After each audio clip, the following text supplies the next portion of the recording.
Welcome everybody back to another edition of What's Happening Now with CNI Solutions. As always, remember to like, share, and comment on this broadcast, as there may be somebody out there who could use this information other than yourself, perhaps a family member, a neighbor, or a friend.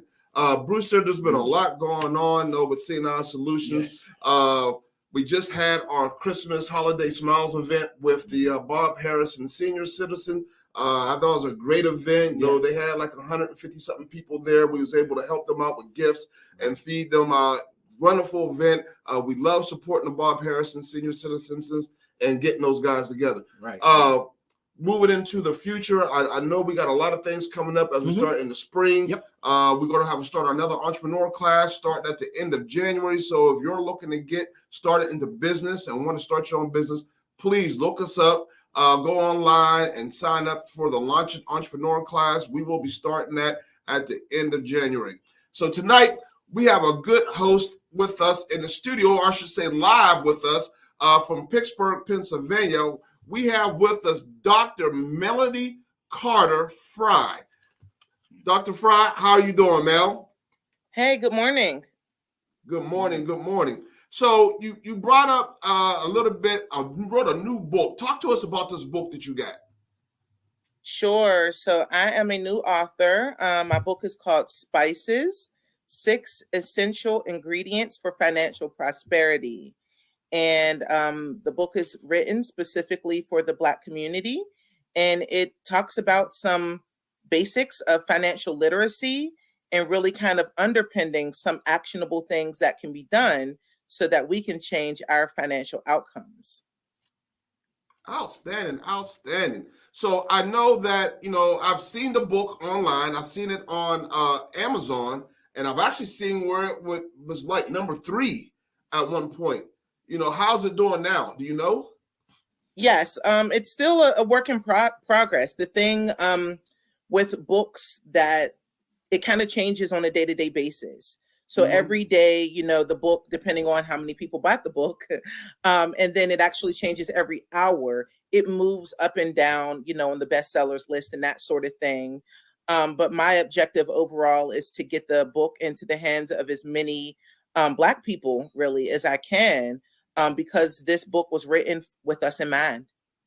So you are very passionate about the African-American community. And I can hear it in your voice. And was that the driving force for you to want this book and to teach others? I would say yes, actually. I've been pretty passionate about helping the Black community always. In undergrad, I actually studied Africana Studies, which is kind of the study of Black people globally and worldwide, and the different kind of things and experiences that we have, and all of us within the African diaspora. But then, as it relates particularly to spices, I had actually read some statistics that really kind of hurt my feelings. One of which projects that the Black community is projected to have a 0 net worth by 2053. And I thought that was alarming. I felt like that is really kind of a state of emergency for the Black community.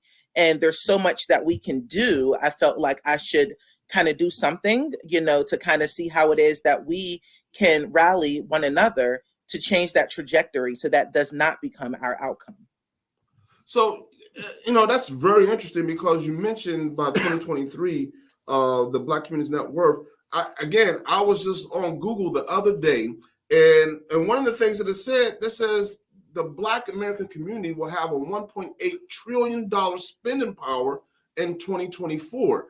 How do you compare that to what's going to happen here in 2053?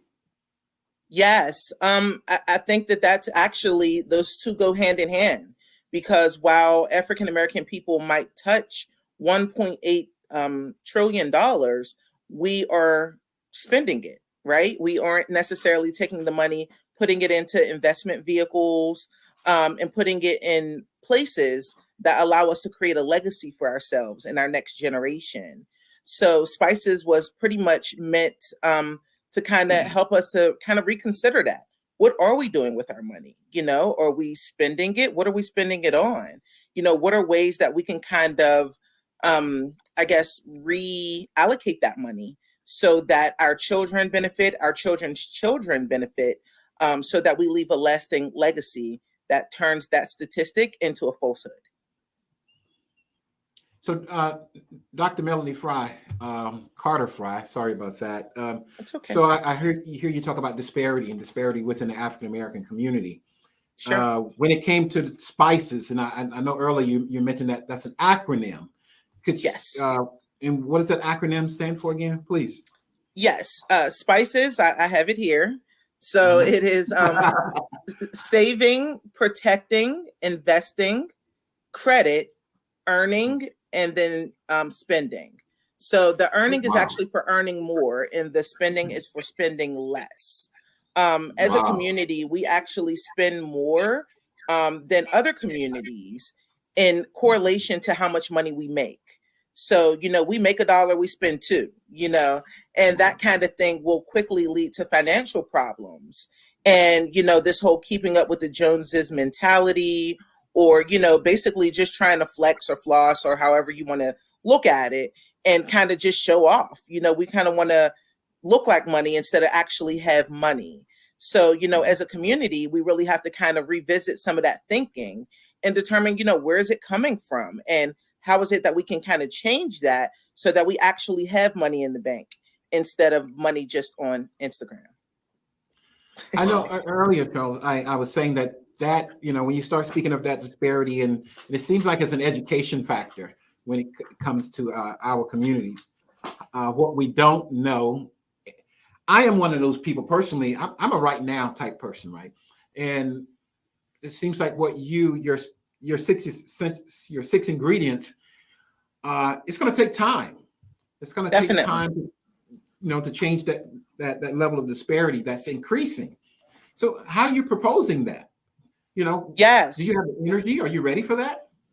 Yes, I'd say so. I mean, I think that it does take time. I think that you're correct in that, but it all comes down to habits, right? It comes down to taking actionable steps that kind of lead to change, right? If you want to change anything, you have to first acknowledge that there's a problem, and then you have to make steps towards changing that problem, no matter what it is in our lives.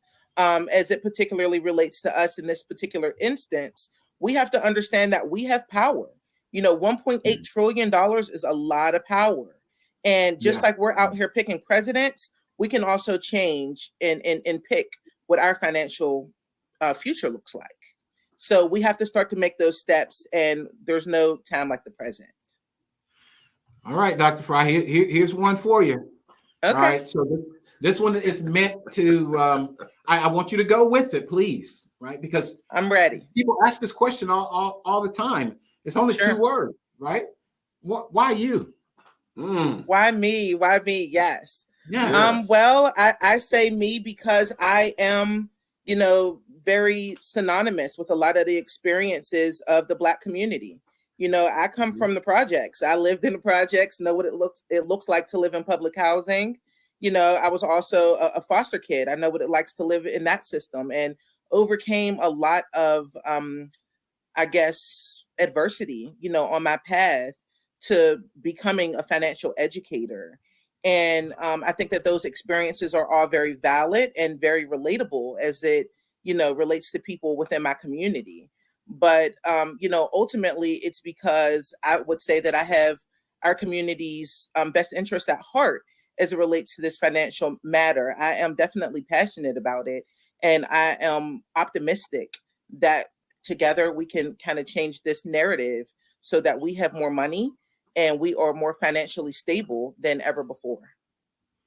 I think you hit the nail on the head right there, Dr. Frye, by saying, you came from the community, so you understand. So, and I like the fact that you are an educator on finances and not a financial advisor, because by you being an educator on finance, I think it will hit harder for those in the community to listen more, because a lot of times our financial advisors, they know they get paid from what we give to them.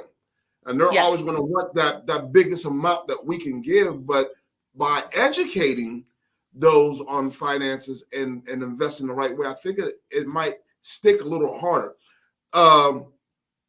In our community, in the Black community that you Yes. so love, how do you get to past? I should have said, how do you get past that stigmatism that we all have in our community that this won't work, or I need all my money, Yes. or I gotta have all of this. How do you get past that? Yes, yes. I think that that's a great question. I think, as I alluded to earlier, it really comes down to beginning to change your mindset. And typically, pain is the catalyst for changing your mindset. And right now, I would say that the Black community is in pain. If we're projected to have a zero net worth, that is a pain. And if you don't want to be in pain, you start to make decisions that change that, to lessen that pain, so that you can move away from being in pain and move towards happiness and prosperity. I think that collectively it just starts with understanding that we have the power. No one else has the power over us. Right within the $1.8 trillion that we touch each year, that's where the power lies. And that's where the conversation needs to be had as to how it is that we can continue to change that narrative. I've CNI Solutions, we are heavily into the social media outlets, whether it be LinkedIn, YouTube, Twitter, Instagram, Facebook, and now TikTok. And one of the things that I see on the TikTok platforms, there's a lot of people talking about finances and investing and creating that generational wealth. What would you say to a young person who's seeing that and thinks that might be the way they need to go? What advice would you give to them? My advice would be to just keep it simple. I think that a lot of the things that people are talking about, number one, on social media platforms, it's wrong. It's actually erroneous information. But they just say it with so much confidence and with a filter, it looks like it might be good information, but it actually isn't. And I think that that's unfortunate, because whenever you're trying to learn, sometimes you don't have the capability to discern, what's right and what's wrong. Right. But as it relates to finances, the first thing that we would just want to do is keep it simple. The catalyst would be just start with saving, right? If you don't have $1,000 that's allocated towards nothing, that's an easy place to get started. And you don't have to get the $1,000 out of one paycheck. You could begin by pulling out $100 for 10 paychecks, and if you don't know where that $100 is going to come from, you can really kind of look to see what you're spending your money on to determine how it is that you can pull $100 out. Maybe that means that you wear braids instead of going to go get, your full frontal done, in terms of your hair, or, maybe you paint your nails instead of you going to go, get the full on mani and the pedicure going. But until you can start with baby steps, just get that $1,000 or so into an account that you do not touch. And, say, for example, you fall off the wagon, because we do fall off the wagon, and say you reach $500, and the next thing you know, you go to a concert. Forgive yourself for that, and then you start again, right? And then eventually you'll be able to, see the fruit of your work, and then you can kind of proceed from there. That is so important what you said, because even us, when we deal with the entrepreneurs, and we talk to them about their finances and the budget and their startup costs, what it's going to take for them to get going, that always seems to be a sticking point for them. And we express to them, in the most strongest way, that you need to understand what this is going to take. And when you started talking about budgeting, maybe I need to not get that full frontal and just go with some box braids. I think that's the starting point that a lot of us need to look at when we start looking at how can I start saving that money, that emergency spending money, or that money that I want to be able to start investing with. Do I need to actually go out and get, Taco Bell every Friday evening? Maybe I should start eating at home every Friday evening, or or do I need to go to that concert or go to the club, because all that's going to cost money in the end. So there are ways for us to be able to start saving, and that we can utilize that funding to either invest, as you mentioned, or put it into our high interest savings account that's going to help us a little bit down the road. So I think that's very, very important that you mentioned that, because that seems to be the key thing that everyone seems to miss. And it doesn't matter if you're making minimum wage or if you're making $28, $29,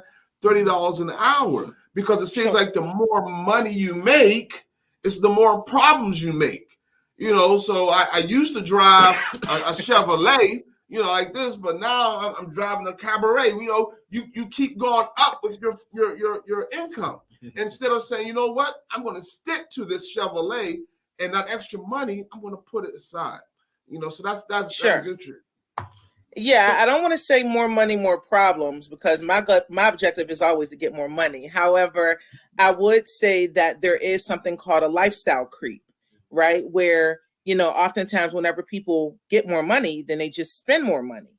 So, a lot of that becomes, it's really due to just attitude and emotions. You feel like you deserve it. You feel like, okay, I used to make $10 an hour, or I used to make $12 an hour, but look at me now, I'm making $20 an hour. I deserve this brand new car. I deserve to spend money going to a Beyonce concert. And while you might enjoy going to the Beyonce concert or, buying the brand new car, you just have to understand that every time you're spending money, you're borrowing from your future. You're borrowing from other places where that money can be earning you more money. So, and really, I think it's about balance. You don't want to starve yourself of positive experiences, because then you won't maintain the interest in really reaching your goals. If it's kind of like a diet, right? If you're like only eating Brussels sprouts every single day, it gets kind of monotonous. And the next thing you know, you just break out and eat the burger. So you just want to make sure that you're kind of having your mini burgers with your Brussels sprouts. You're having your, chicken wings with your broccoli, so that way you feel motivated to continue on that journey, so that you can reach new heights that you have financially. I know, a few years ago, I had no money invested at all. And once I changed my mindset, and that came from an instance of financial hardship, I've been able to invest much more regularly and aggressively, but that became about because of a mind shift, really kind of understanding what it means to invest and why the money's there and what it's going to do for me in the future. Okay. So let me ask you something. And you said that years ago that you weren't investing, and now that you are, does investing end up becoming an addiction? Do you find that you're wanting to do it more and more and more and more? Yeah. I wouldn't say that it's necessarily an addiction, but I would say that I'm much more cognizant of where my money goes and its purpose, right? So previously I had a job where I was investing in a 401k. And when I left the job, they paid me out about $10,000 in that 401k. And I had never been to Disney World. I mentioned that I'm from the hood. So I took my whole family to Disney World, and then I just didn't have any more money invested. And I felt like that was good use of the money at the time, because I created an experience that I had never experienced before. But then since then, I've kind of learned the purposes of investing. And for my purposes, it's freedom. I need money that's going to work for me while I'm asleep, if I'm awake, if I show up at work, if I decide to call off, if I decide a job is no longer for me, if the job decides that I'm no longer for it, I still have money somewhere that is working to make me more money. And once I understood that the purposes of my investing was to create freedom for myself, I'm much more excited about investing, because I know that it's going to provide me with freedom that I didn't have before. Wow. You know, I hear, you know, I have a few things that I've been jotting down, and you mentioned a magical number. You mentioned 1,000, right? I know that wasn't a magical number, but how would a person get to that magical number when it comes to saving? If that's something you have Yes. to talk about. Yes. So first, again, you want to have a purpose for saving. If you don't have a purpose for it, you'll just spend it because it means nothing to you other than what it's been meaning to you over time. So you first want to allocate a purpose for why it is that you're saving. And then you want to put the money somewhere where you cannot touch it. So for me, that means a high yield savings account. I use a high yield savings account that's online that I do not have a debit card for. I have no way basically to reach the money unless I call the bank and have them send me a check. But by doing that, I ensure that I'm able to save the money because it's less accessible for me unless there's an actual emergency. And in the event that there's an actual emergency, they'll just send me my money. But because it's sitting away, it gives me a greater likelihood that I'm not going to touch it. Right. So I would suggest a high yield savings account. It also Okay. earns more interest than your local Right. banks. And I would suggest it being online. So you're less tempted to go spend the money. All right. So I this is something that I was sitting here and I was thinking, you know, all these changes, this new you and this new thought process that you're really putting into action, right? I have a couple of Sure. questions I want to ask, right? Sure. Electric or gas? For a vehicle? Yes. I think eventually electric. Okay. Eventually. Right now, though, electric vehicles, they take a long time to charge. So if I'm out somewhere and I'm running low on electricity, I could be sitting at a gas station for an hour, you know, charging my vehicle. So that's not necessarily convenient, but I think in the future, they're going to be much more convenient and it's not going to take as long to charge up a vehicle. So eventually we're going to all move towards the way of the future will be electric. Single family home or apartment or a townhouse? That's a great question. So I think that depends. If you're looking to build some financial wealth, you may want to start with a multifamily home because you can live in a multifamily home and the other portion of the property becomes an asset that you can rent out either for a short-term rental like an Airbnb or something like that, or you know, it's just a standard rental agreement, or you could use it for business purposes. But for some people, it's still going to be a single family home. For me, it was a single family home because I needed to stabilize my family. I had did a lot of moving a couple of years ago during the financial tornado that I was in. And I needed somewhere for my family to be that was going to be stable over the long term. And they still continue to appreciate and value as well. So it could be either or, depending on what your goals are for yourself and your family. Right. You know, as for the viewers out there, for those who are viewing, the basis of that question was, I have been personally flirting with the idea of electric versus gas, right? What is gas? What's the cost of gas? Sure. What's the life of the battery of the vehicle? Sure. What is the government giving in subsidies when it comes to, because because of a lack of education, I think, and it goes right into the same thing that you put in your book with those ingredients. In our community, there's a lack of knowledge, right?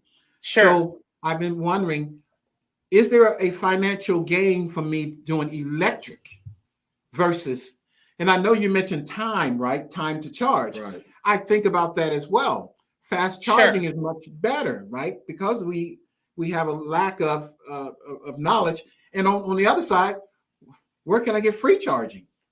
Right. So yes, I think when it comes to electric versus gas, it's something. When it comes to savings versus spending, you know, in your SPICES acronym, you know, that's critical. How are we going to get to the next level?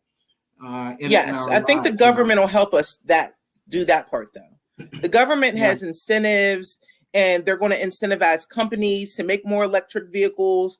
Eventually, electric vehicles will just be just as common as gas vehicles are. And then we'll kind of lessen our dependency on foreign oil.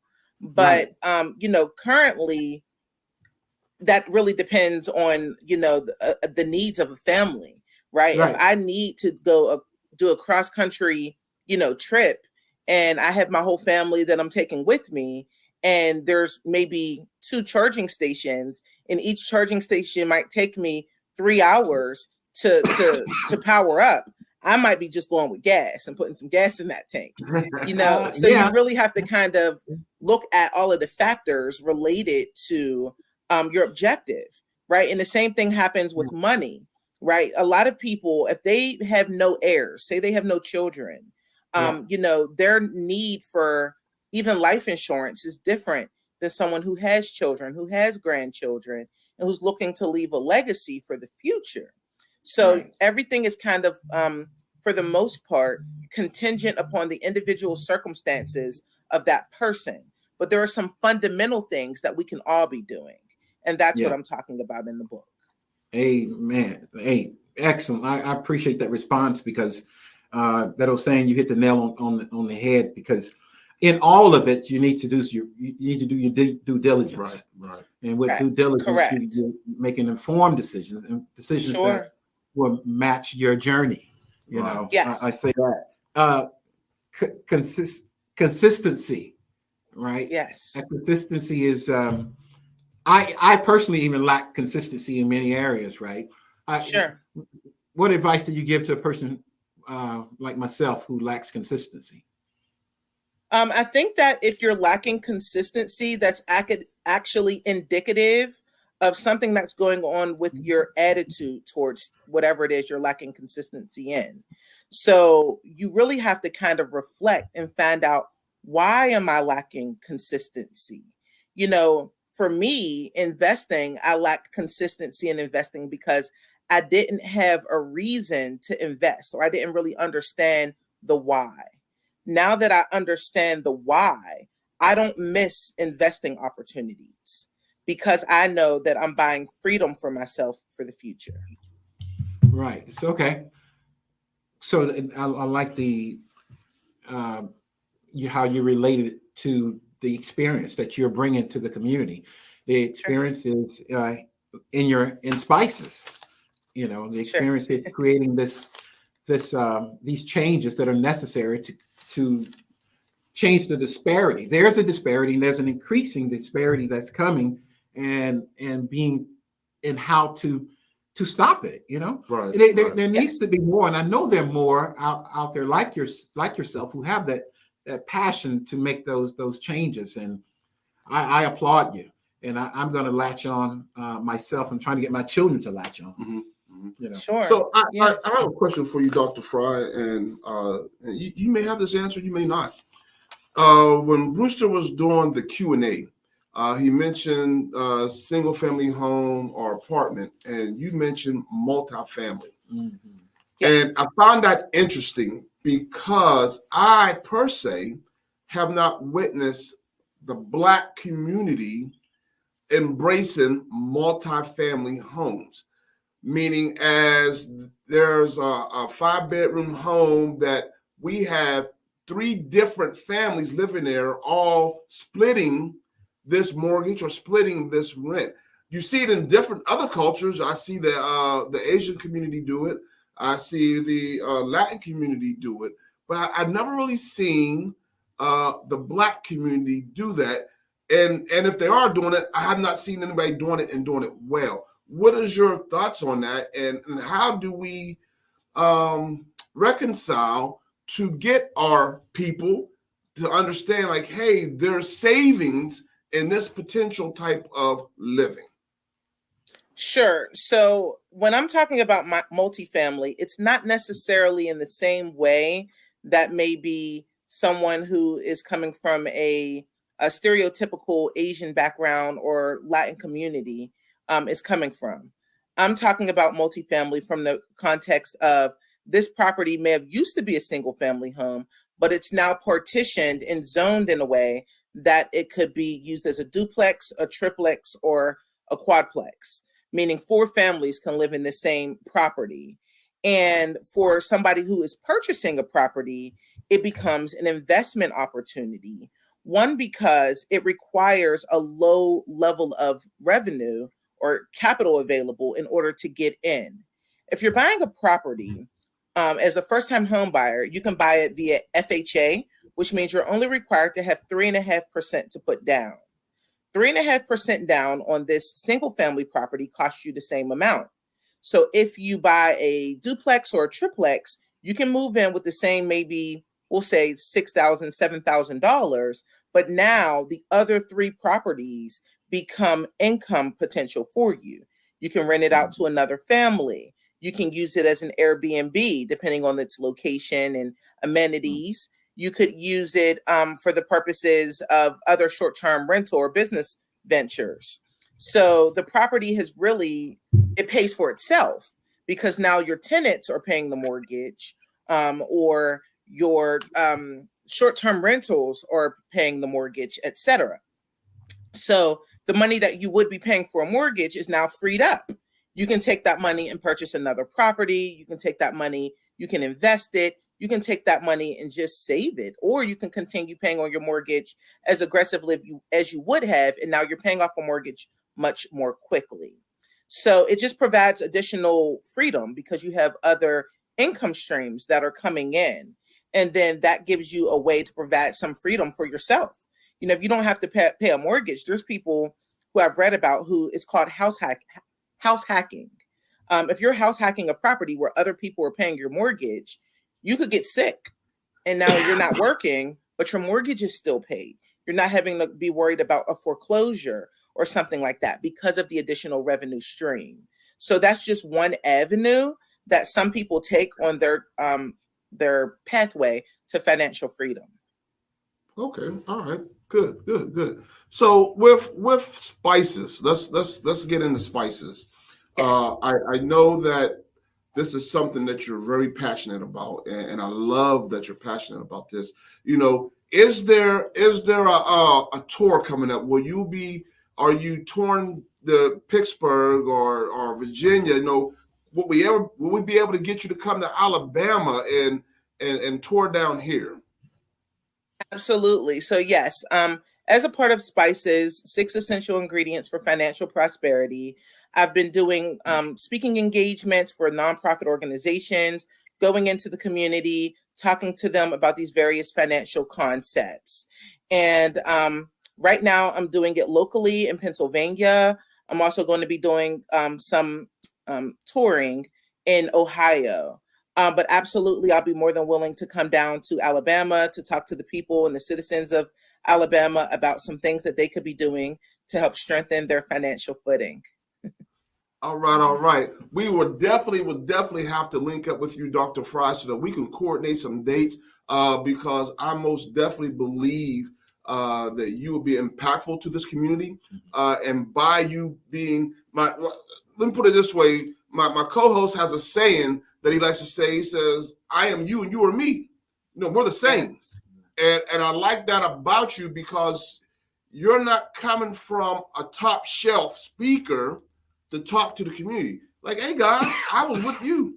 You know, I've been poor too. You know, I lived in a foster home. You know, I've had, you know, rodents running through my house, you know, in the middle of the night and stuff. You know, I heard all the pows and like this. I know about all of that. So I'm not speaking to you all from a place that I have not been myself. Sure. And I want to bring to you a way that we can make this change. And I don't get anything from this other than seeing you prosper financially. That's what I'm going to get out of this. And I love that about you, and I love that's what you're doing. And I know the citizens in Pittsburgh, and when you're touring to Ohio, they're going to gain a lot of wealth of information from you. You know, and there's so much that I believe that our community needs, and they need more Dr. Melanie Fryes in the community. They need more of you, you know. Well, yes, thank you. How can someone get a hold of one of your books? Sure. So my book is available on Amazon. You can go straight to Amazon.com, type in spices, 6 essential ingredients for financial prosperity to get themselves a copy. It is available on Kindle. So there's an ebook version as well as a paperback version. Good deal. Good deal. I think I got a Kindle somewhere in my house. I got to find it now. I bought that thing years ago and I just kind of stuck it on the shelf. Yes. But yeah. No, but you know what? If you have like a Samsung phone, not Apple, but you can download one of those reading programs. That it's just I'm sure like Apple has that too. You think Apple does? Yeah, Apple has that. They're way ahead of Samsung. Yeah. So but that is definitely interesting to hear about what Dr. Melanie Frye has to say and what she's going to be doing. I tell you what, viewers, definitely share this broadcast with somebody who can use it. That the information that Dr. Frye is putting out is outstanding. Yes.